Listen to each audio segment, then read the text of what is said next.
Hello student, बहुत बहुत स्वागत है। यूपी बोर्ड क्लास 12 के स्टूडेंट हैं तो आज की इस वीडियो में हम जो कॉपी का कवर पेज होता है ये कैसे भरना है साफ साफ। बहुत सारे बच्चे एक गलती कर रहे हैं जिसकी वजह से कॉपी नहीं चेक होगी। आज की इस वीडियो में देखिए प्रवेश पत्र के साथ मैं आपको सिखाऊंगा कि कवर पेज कैसे भरना है बहुत अच्छे ढंग से। और देखिए इस बार जो आएगा आपका रोल नंबर वो 10 अंक वाला रोल नंबर होगा। कैसे भरना है, ऐसे भरना वरना गलती होने पर कॉपी चेक नहीं होगी। देखिए कॉपी में जहां जहां स्टार लग गया है ना, स्टार जहां जहां दिख रहा है समझ लीजिए कि इस स्टार वाले को अच्छे से भरना, नहीं तो आपका एक गलती से कॉपी चेक नहीं होगी। और सबसे बड़ी बात ऐसे भरना है जिस तरीके से आज की इस वीडियो में हम समझाएंगे। तो वीडियो को लाइक कर दीजिए, चैनल पे नहीं तो सब्सक्राइब कर लीजिए। और सबसे बड़ी बात, अगर आप 16 फरवरी को हिंदी का पेपर देने वाले हैं तो ये वीडियो आप जरूर अंत तक देख लीजिए। आपसे रिक्वेस्ट है, आप ही लोग के लिए मेहनत से वीडियो बनाई जा रही है तो अंत तक देखना है। और बोर्ड एग्जाम में यानी पेपर देते समय पेपर में कौन सी कलम प्रयोग करें, बहुत सारे बच्चे सस्पिशन में आ गए हैं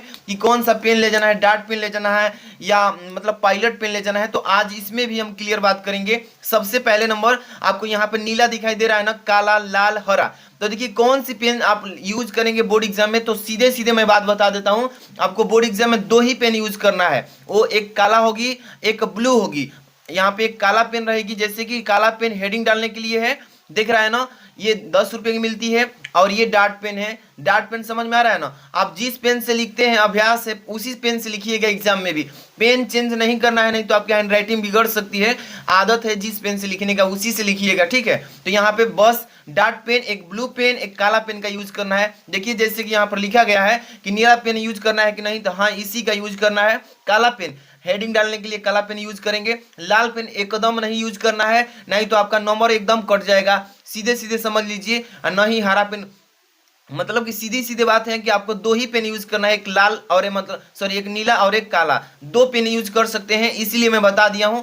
अब चलिए हम आपको लेकर के चलते हैं कवर पेज पर। ये कॉपी है, देखिए ऐसा ही आपका कॉपी आएगा। और बोर्ड एग्जाम में आपको कैसे कॉपी पे प्रश्नोत्तर संख्या डालना है, एक एक चीज इसमें हम अच्छे से समझा देते हैं कि आपको दिक्कत ही नहीं रहेगा कल। तो वीडियो प्यारे बच्चों इसको लाइक कर देना, चैनल पे नए तो सब्सक्राइब कर लीजिए। ऐसा ही आएगा बोर्ड एग्जाम में। देखिए यहाँ पे केंद्र व्यवस्थापक की मोहर, केंद्र की मोहर ये 28 पृष्ठ का होता है। यहाँ पर मोहर लगा हुआ आएगा, इस पर मोहर नहीं है, लेकिन आपको जब कॉपी मिलेगी तो वहां पे गोल सा स्कूल केंद्र का मोहर यहाँ पर लगा रहेगा। और अ कॉपी है यानी ए कॉपी इसको बोलते हैं। इंटरमीडिएट की परीक्षा के बच्चों के लिए, क्लास 10 के बच्चे रहेंगे तो यहाँ पर हाई स्कूल लिखा रहेगा।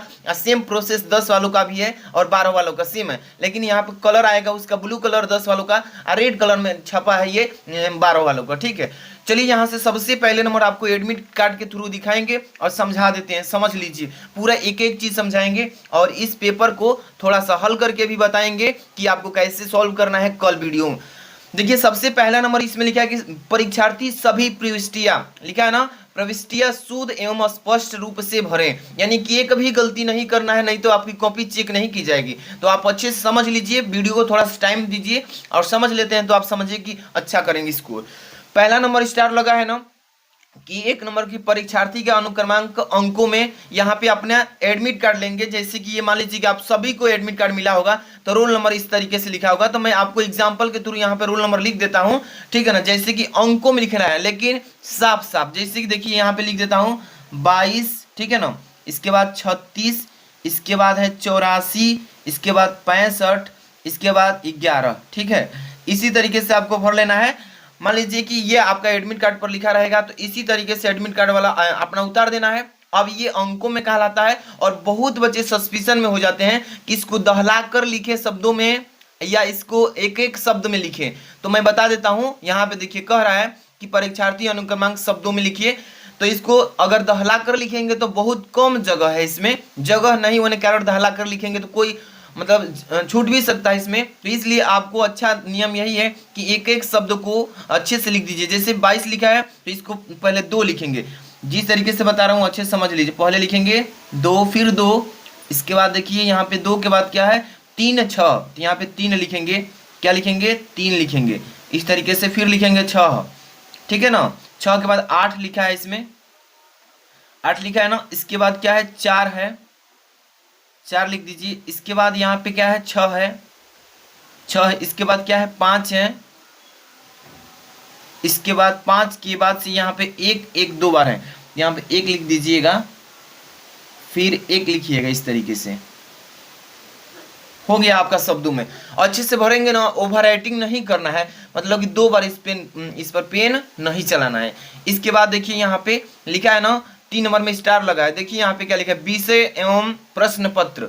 इस विषय एवं प्रश्न पत्र में 3 चीजें दिया है, विषय दिया है, प्रश्न पत्र दिया है, इसके बाद प्रश्न पत्र पर संकेतांक, मतलब कि पर अंकित संकेतांक।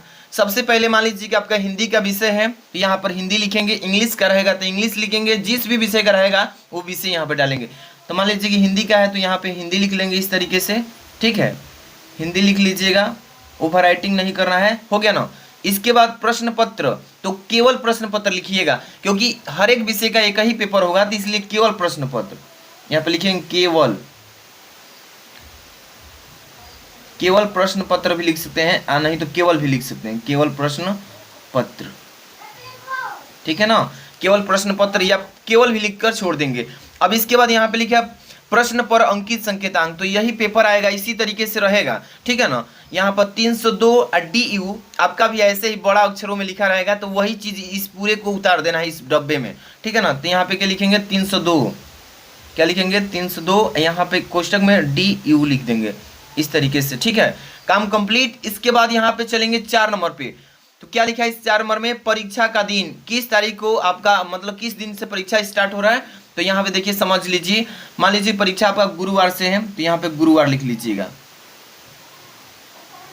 जिस तारीख को, जिस दिन को पेपर रहेगा वही दिन डालिएगा, ठीक है ना, गुरुवार हो गया। इसके बाद क्या लिखा है, परीक्षा एवं परीक्षा तिथि एवं पाली। परीक्षा तिथि मतलब परीक्षा का दिन, मतलब कि कौन सा तारीख को परीक्षा है, तो 16 फरवरी को है, तो इस तरीके से 16 फरवरी दूसरा महीना में है, यहाँ पे 2023 लिखेंगे, लिख लेंगे। एवं बीच में है तो आप भी एवं थोड़ा सा डाल लीजिए। अब देखिए इसके बाद क्या है, पाली, तो 12 वालों को द्वितीय पाली कहलाता है और 10 वालों का प्रथम पाली। मॉर्निंग में 10 वालों का, इवनिंग में 12 वालों को, तो यहाँ पे 12 वालों के लिए बता रहा हूँ, तो यहाँ पे द्वितीय लिख दूंगा, ठीक है। और 10 वाले बच्चे रहेंगे तो वो यहाँ पे प्रथम पाली लिखेंगे, लिख लेंगे इस तरीके से। अब यहाँ पे क्या है लिखा है, देखिए कि केंद्र का नाम, तो आपको अपना एडमिट कार्ड लेना है इस तरीके से, और देखिए केंद्र का नाम लिखा रहेगा, यहाँ पे दिख रहा है ना, थोड़ा सा साफ दिखेगा। अब परीक्षा केंद्र का नाम 07201 श्री नागा बाबा HSS कुशौरी कला बलिया। इसी तरीके से आपको भी अपने केंद्र का नाम लिख देना है, जैसे कि मैं लिख कर समझा देता हूँ। जैसे कि यहाँ पर लिखा था 07201, इस तरीके से ये सेंटर केंद्र का कोड है। यहाँ पे आप नाम लिख देंगे श्री हो गया ना, यहाँ पे लिखेंगे नागा, श्री नागा बाबा लिखेंगे, श्री नागा बाबा, ठीक है ना, HSS, इसके बाद कुशौरी कला लिखा है, कुशौरी, यहाँ पे जगह नहीं है तो यहाँ से भी लिख सकते हैं, कुशौरी काला, इसके बाद है बलिया, ठीक है ना। आपको थोड़ा ये वाला केंद्र का नाम जो है कैपिटल अक्षर में लिखना है। किसी भी फॉर्म को भरते हैं सबसे पहले प्रविष्टि तो कैपिटल अक्षर में ही लिखा जाता है, तो इस तरीके से साफ साफ पहले से आदत बना लीजिएगा ताकि बोर्ड एग्जाम में कोई गलती ना हो, मिस्टेक अच्छे से भरिएगा। हो गया ना। यहाँ पे लिखा है कक्ष निरीक्षक भरें, जो कक्षा में आपका गाइड लेकर के 2 टीचर रहेंगे, आगे पीछे आप मतलब कि परीक्षा दे रहे होंगे तो वो घूमेंगे, देख रेख करेंगे, जो गलती होगी उसको सुधारते हैं, तो वही गाइड लेंगे। तो कक्ष निरीक्षक का काम यहाँ से स्टार्ट होता है, आपको इसमें गलती नहीं करना, टच नहीं करना, आपको उपर्युक्त प्रविष्टियों का निरीक्षण करेंगे, देखेंगे कौन सा बच्चा कोई गलती तो इसमें नहीं भर दिया है तो उसको सुधारने की कोशिश करेंगे, लेकिन आपको गलती नहीं भरना है। यहाँ पे लिखा है परीक्षा कक्ष संख्या, आप किस रूम में हैं बैठे, उस रूम का क्लास में प्रवेश करेंगे तभी मालूम चलेगा। मान लीजिए कि 1 नंबर में है तो 1 डालेंगे, 2 नंबर में है तो 2 डालेंगे, 5 नंबर में है तो 5, 10 में है तो 10। तो मान लीजिए 1 नंबर रूम में है तो इस तरीके से 1 नंबर डाल देंगे, ठीक है ना, इस तरीके से डाल के छोड़ देंगे। कक्ष निरीक्षक का पूरा नाम व हस्ताक्षर, तो ये गलती आपको नहीं करना है। कक्ष निरीक्षक यहाँ पे अपना साइन करेगा, ठीक है ना, जैसे कि यहाँ पे मान लीजिए कि कक्ष निरीक्षक गाइड लिया तो वही साइन करेगा, लेकिन आपको इसको टच नहीं करना है, ठीक है ना। इस तरीके से साइन कर देगा अपना यहाँ पे, और स्पष्ट अक्षर में वो करेगा, लेकिन आपको यहाँ पे नहीं करना। समझ लीजिए, आपको कक्ष निरीक्षक का पूरा नाम व स्पष्ट हस्ताक्षर लिखा है ना, आपको यहाँ पे साइन नहीं करना। साइन कौन करेगा, जो आपका गाइड लेकर एग्जाम दिला रहा है। अब यहाँ पे डेट चाहें तो आप भी डाल सकते हैं या वो भी डाल सकता है, तो इसमें कोई बांड नहीं है, आप भी डाल देंगे तो भी अच्छा, नहीं तो छोड़ दीजिए, वो डाल देगा 16 फरवरी इस तरीके से और 2023। ठीक है ना, समझ में आया ना। इसी तरीके से भरना है, साफ साफ ओवर राइटिंग नहीं करना है। तो इतना काम क्लियर हो गया ना। अब चलिए इस पेपर को सोल्यूशन के साथ हम बात करेंगे कि कैसे बोर्ड एग्जाम में कॉपी लेना है। कॉपी मिलते ही आप लोग क्या कीजिएगा, सबसे पहले स्केल होती है ना, स्केल का यूज करना है। फटाक से भरने के बाद तुरंत ही पेज मतलब निकालिए और यहाँ पे मार्जिंग लाइन फटाफट से समझते चलिए, क्योंकि एग्जाम के दिन आपका ये वीडियो जो है काफी हेल्प देगी। इसी तरीके से मार्जिंग लाइन खींचना है फटाफट से। देखिए मार्जिंग लाइन ये ब्लैक पेन से खींचिएगा, आप लोग इस स्केल भर लीजिएगा, स्केल भर साइज लीजिए, ये नहीं कि बढ़ाकर यहाँ तक खींच दिए तो एग्जामिनर समझ जाएगा कि बच्चा कॉपी भरने के चक्कर में ज़्यादा स्पेस लिया है। तो आपको थोड़ा सा चाहे तो स्केल भर भी ले सकते हैं, थोड़ा सा बढ़ा भी सकते हैं। तो इस तरीके से एक ही लाइन खींचिएगा, डबल लाइन खींचने की जरूरत नहीं है, क्योंकि आपका टाइम इन्वेस्ट होगा डबल लाइन खींचेंगे तो। इस तरीके से खींच लेंगे ना। अब बात आती है पेपर सामने आएगा, पेपर को हल करेंगे ना, तो ध्यान से देखिए। पहले 2022 का ये 302 DU कोड का है, आपका 23 लिखा हुआ आएगा यहाँ पे, सामान्य हिंदी और कोड लिखा रहेगा, तो उससे मतलब नहीं है। आपको अच्छे से पहले समय 3 घंटे 15 मिनट इसलिए मिला है कि आप पेपर को अच्छे से पढ़िएगा। पूर्णांक 100 नंबर का रहेगा। समय प्रारंभ में 15 मिनट पेपर को पढ़ने के लिए दिया गया है, और ये निर्देश आप जरूर पढ़िएगा। कोई भी पेपर भले दे रहे हैं, 500 पेपर में से किसी भी पेपर का, तो निर्देश जरूर पढ़िएगा क्या क्या करना है। इसमें संपूर्ण प्रश्न पत्र 2 खंडों में रहेगा, क और ख में, ठीक है ना। और सभी प्रश्न करना है, एक भी छोड़ने की बात नहीं है, इसलिए आप कह रहे हैं निर्देश पढ़ लीजिएगा। खंड क स्टार्ट होता है ना। चलिए कैसे इसको लिखेंगे, पहले क्वेश्चन एक कर लेते हैं। पहला का क, प्रताप नारायण मिश्र, देखिए सॉरी, पंडित प्रताप नारायण मिश्र द्वारा संपादित पत्रिका कौन सी है। तो इसमें पहला ऑप्शन आनंद कांदिवनी। ये बच्चा जो है पहले गलती लगा दिया है, पेपर में ये ऑप्शन नहीं होगा, ये गलती आंसर है।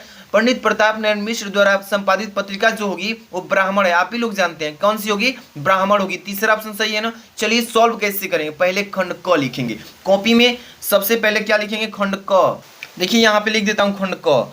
सबसे पहले अच्छे से सीख लीजिए ताकि एक भी गलती ना करें। यहाँ पे खंड क लिखिएगा, ठीक है ना। इस तरीके से खंड क लिख कर यहाँ पे इसको अंडरलाइन थोड़ा कर दीजिएगा ताकि अच्छा दिखे। खंड क हो गया ना, क्लियर। अब इसमें खंड क में पहला क्वेश्चन का क नंबर करेंगे, तो यहाँ पे प्रश्नोत्तर संख्या पहले डालेंगे। क्या डालेंगे, प्रश्नोत्तर।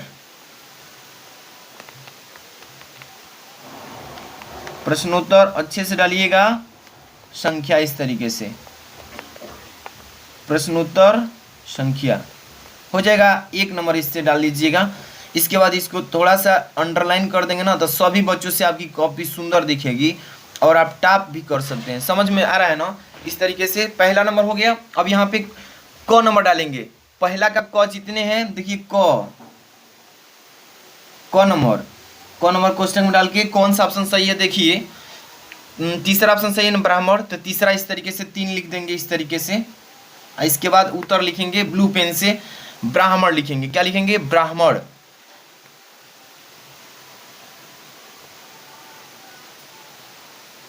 ब्राह्मण लिख देंगे इस तरीके से, आपका काम खत्म। इसी तरीके से पांचों बहुविकल्पी फटाफट से कर लेंगे। देखिए ख नंबर में क्या है, रामचंद्र शुक्ल की रचना कौन सी है, त्रिवेणी है, ठीक है ना। तो यहाँ पे ख नंबर लिखेंगे। देखिए ख नंबर इस तरीके से लिखेंगे। ख लिख के कौन सा ऑप्शन सही है, तीसरा सही है। देखिए तो तीसरा इस तरीके से लिख के ब्लैक पेन से त्रिवेणी लिख देंगे, त्रिवेणी हो गया ना। इस तरीके से लिख लेंगे। इसी तरीके से सारे जो बहुविकल्पी क्वेश्चन हैं, तो आप तो आइडिया लग ही गया, सभी क्वेश्चंस कर लेंगे। तो इस तरीके से मान लीजिए कि 500 कर लेंगे, अब बताने की जरूरत तो नहीं है। दूसरा भी करना होगा तो इसी तरीके से करेंगे। पद्मावत का रचना काल है, तो यहाँ पे देखिए प्रश्नोत्तर संख्या डालिएगा। अभी एक गलती और बताएंगे कि देखिए ये पेपर में यहाँ पे लास्ट में रोल नंबर जरूर डालना है, कवर पेज के नीचे सिखा रहे हैं। अभी देखिए एक एक चीज समझ लीजिए, नहीं तो आपकी गलती बहुत बड़ी हो सकती है। देखिए प्रश्नोत्तर संख्या डाल लीजिए इस तरीके से, प्रश्नोत्तर संख्या, ठीक है ना। अब इसके बाद इंग्लिश में भी बताएंगे कैसे लिखना है। प्रश्नोत्तर संख्या 2 लिखिएगा इस तरीके से, अंडरलाइन कर दीजिएगा, ठीक है। अगर टाइम नहीं मिलता है तो अंडरलाइन मत कीजिएगा, मैं बांड नहीं कर रहा हूँ कि हाँ अंडरलाइन कीजिए। यहाँ से देखिए दूसरा है, दूसरा क कि पद्मावत की का रचना काल, पद्मावत का रचना काल, तो यहाँ पे दूसरा डाल दिए। अब यहाँ से क डालेंगे, क नंबर कौन है, तो भक्ति काल। देखिए दूसरा ऑप्शन सही है ना, तो यहाँ पे दूसरा लिख देंगे, इस तरीके से हो जाएगा। इसके बाद भक्ति काल लिखेंगे, भक्ति काल। एक एक क्वेश्चन समझाते चल रहा हूँ आपको एग्जाम्पल के थ्रू, तो इस तरीके से कर लेंगे। दूसरा में भी 5 क्वेश्चन रहेंगे, क ख ग घ अंग, मतलब 5 क्वेश्चन को आप कर लेंगे ना पूरा अच्छे से, ऐसे ही डाल के 5 क्वेश्चन कर लीजिएगा, मतलब क ख ग घ अंग, इस तरीके से पूरा ही दूसरा प्रश्न का कंप्लीट। अब तीसरा में भी एग्जाम्पल बता देता हूँ कैसे करिएगा। दिए गए गद्यांश पर आधारित निम्नलिखित प्रश्नों के उत्तर दीजिए। तो ये जन का प्रवाह अनंत होता है, सहस्त्रों वर्षों से भूमि के साथ राष्ट्रीय जन ने तादाद में प्राप्त किया है। तो इसको कैसे करेंगे, देखिए प्रश्नोत्तर संख्या पहले डालेंगे, समझ लीजिए एक एक प्रश्न आप ही लोग के लिए ये बनाया जा रहा है, तो आप लोग गलती मत कीजिएगा एग्जाम में, समझ कर जाइए। प्रश्नोत्तर संख्या डाल लीजिए इस तरीके से, ठीक है ना। अब तब से यहाँ पे क्या लिखेंगे, 3 लिखेंगे ना, 3 नंबर कर रहे हैं तो 3 लिखेंगे। अब यहाँ पे अंडरलाइन भी कर दीजिए, थोड़ा अच्छा दिखे, सबसे यूनिक आपकी कॉपी हो। इतना काम कंप्लीट। इसके बाद इसका 2 गद्यांश रहेंगे, यहाँ पर एक अथवा में भी रहेगा। तो यहाँ पे आपको क्या करना है, सबसे पहले इसका संकेत डालेंगे, यहाँ पे ब्लैक पेन से लिखिएगा संकेत। ध्यान में रखना है कि एक भी प्रश्न भी ना छूटे और टाइम से काम कर लें। संकेत में क्या लिखेंगे, देखिए ये शुरू में से 2-3 शब्द लिखिए, जन का प्रवाह लिख दीजिए और डॉट डॉट करके अंत में लिख दीजिए निर्माण करना होता है। तो यहाँ पे लिखेंगे, देखिए जन का प्रवाह, जन का प्रवाह, बीच में डॉट डॉट डॉट कर दीजिएगा, ठीक है ना, हो गया। इसके बाद लास्ट में से लिख दीजिएगा निर्माण करना होता है। क्या लिख देंगे, निर्माण करना होता है, निर्माण करना होता है, निर्माण करना होता है। ये रहा संकेत। इसके बाद से आपको करना क्या है, इसमें क्वेश्चन रहेंगे पाठ का शीर्षक और लेखक। तो पाठ का शीर्षक और लेखक तो जानते हैं कि राष्ट्र के स्वरूप से ये दिया है, और इसके राइटर कौन है, डॉक्टर वासुदेव सर अग्रवाल। तो आप 1 नंबर डाल के इस तरीके से लिख लीजिएगा। अब इसके बाद मैं गद्यांश पद्यांश नहीं बताऊंगा, बस समझा दे रहा हूं। 1 नंबर कर रहे हैं तो यहाँ पे ब्लैक पेन से लिखिएगा पाठ का नाम, पाठ का नाम। देखिए लाइन में लिखना है, मैं नीचे थोड़ा लिख दिया हूं, लेकिन आप लोग लाइन में लिखिए। पाठ का नाम हो गया, लेखक का नाम, लेखक का नाम हो जाएगा ना इस तरीके से। अब ब्लू पेन से लिखिएगा राष्ट्र के स्वरूप से, राष्ट्र के स्वरूप से आया है। इसके बाद से इसके राइटर कौन है, डॉक्टर वासुदेव सर अग्रवाल, वासुदेव सरड़ अग्रवाल कर लेंगे ना। इसी तरीके से 5 क्वेश्चंस का 1 नंबर हो गया। इसी तरीके से यहाँ पे 2 नंबर हेडिंग डाल डाल करके 2 नंबर रेखांकित अंश की व्याख्या, चाहे जो भी इसमें प्रश्न है उसका आंसर लिखेंगे। ये आपको अथवा वाला तैयार कर लेना। इसके बाद तो अभी वीडियो लेकर आ ही रहे हैं। यहाँ पे 4 नंबर ये पद्यांश से आता है, पद्यांश भी ऐसे ही कीजिएगा जैसे कि गद्यांश को मैंने तरीका बताया लिखने का। अब एक बात आती है कि ये जो है लेखक का जीवन परिचय कैसे लिखना है। किसी भी लेखक का लिख रहे हैं तो सबसे पहले कैसे लिखेंगे, देखिए यहाँ पे प्रश्नोत्तर संख्या थोड़ा डाल के समझा देता हूँ। देखिए प्रश्नोत्तर संख्या, प्रश्नोत्तर संख्या लिखेंगे। यहाँ पे क्या लिखेंगे, ये प्रश्नोत्तर संख्या मान लीजिए 5 पर आ गए हैं हम डायरेक्ट, तो आपको इस तरीके से भी चाहें तो आप लिख सकते हैं अंडरलाइन, इस तरीके से भी कर सकते हैं, दोनों तरीका बेस्ट है। तो 5 नंबर कर रहे हैं तो 5 के क में क लेखक आता है, ख में कवि आता है, तो क कर रहे हैं तो यहाँ पे 5 का क लिखना जरूरी है, 5 का क। तब किस लेखक के बारे में जीवन परिचय लिखेंगे, तो मान लीजिए डॉक्टर हजारी प्रसाद द्विवेदी जी के बारे में लिख रहे हैं तो यहाँ पे क का 1 यहाँ पे डाल दीजिएगा। क्या लिखेंगे, 1 नंबर, इस तरीके से। तब यहाँ पे उनका जीवन परिचय लिखने से पहले यहाँ पे बड़ा सा हेडिंग डालेंगे, डॉक्टर, ठीक है ना, हजारी प्रसाद, हजारी प्रसाद, डॉक्टर हजारी प्रसाद द्विवेदी, डॉक्टर हजारी प्रसाद द्विवेदी, इस तरीके से कर लेंगे। अंडरलाइन थोड़ा कर दीजिएगा ताकि सबसे अच्छी आपकी कॉपी दिखे। सभी बच्चों से टाइप करना है ना, तो इस तरीके से लिखिएगा। इसके बाद यहाँ पे इनके जीवन परिचय का हेडिंग डालिएगा इस तरीके से, जिस तरीके से मैं बता रहा हूँ, जीवन परिचय, जीवन परिचय, ठीक है। इस तरीके से एकदम अच्छे से इनका जीवन परिचय हेडिंग डालने के बाद लिख डालिएगा, हो जाएगा ना। इसलिए कि क्वेश्चन पर टच कर रहा हूँ ताकि समझा दूँ थोड़ा थोड़ा सा, हो जाएगा। लेखक का, कवि का, पंचलाइट का भी इस तरीके से हेडिंग डाल के लिख लेंगे। ये 100 पठ खंड का भी हेडिंग डाल के लिख ही लेंगे। अब यहाँ से खंड ख स्टार्ट होगा तो नया जब खंड स्टार्ट कीजिएगा तो नया पेज से स्टार्ट कीजिएगा, नया पृष्ठ से। जैसे खंड ख करना है तो यहाँ पे नया पृष्ठ लीजिएगा तब खंड ख स्टार्ट कीजिएगा। भले आधे पेज में खंड क खत्म हो जाए तो वहाँ से स्टार्ट नहीं करना है, खंड ख नया पृष्ठ। और एक गलती नहीं करना है कि खंड क वाले को खंड क में, खंड ख वाले को खंड क में, इस तरीके से नहीं, खंड वाइज कीजिए। कोई खंड कर रहे हैं तो पूरा संपूर्ण उस खंड को हल करने के बाद ही नया खंड स्टार्ट कीजिए, ठीक। अब देखिए लास्ट में मैंने बताया ना कि कॉपी का जो कवर पेज है इसके नीचे ये कॉपी का, यहाँ पे लास्ट में आप रोल नंबर जरूर लिखिएगा इस तरीके से, RN लिख करके अपना रोल नंबर जो है उतार दीजिएगा, ठीक है। जो भी हो हर एक पृष्ठ पर यहाँ पे लिखिएगा, फिर यहाँ पे लिखिएगा RN, ठीक है, इस तरीके से, और अपना रोल नंबर छाप दीजिएगा, ठीक है। इस तरीके से सभी पृष्ठ पर। इसलिए बता रहा हूँ कि अगर कोई कॉपी आपका मिस्टेक से इधर उधर फट कर पेज चला जाए तो आपकी कॉपी रोल नंबर लिखा रहेगा तो चेंज भी नहीं होगा। अगर कोई बदलना भी चाहेगा तो नहीं बदलेगा। इसलिए अपने पेज के नीचे वाला जो हिस्सा है यहाँ पे रोल नंबर आप जरूर लिखिएगा। ऐसा कोई नहीं बताएगा आपको। इसलिए इस वीडियो को लाइक कर देना है। चैनल पर नए हैं तो सब्सक्राइब करके बेल आइकन प्रेस रखिए। और 16 फरवरी को ऐसे ही कॉपी भर कर आइएगा, एक भी मिस्टेक्स नहीं करना है, अच्छे से तैयारी कीजिए। आ रही है नेक्स्ट वीडियो आपका हिंदी में 100 में 100 तैयारी कैसे, 2-3 वीडियो अभी आ रही है। तो मिलते हैं नेक्स्ट वीडियो में। Thanks for watching.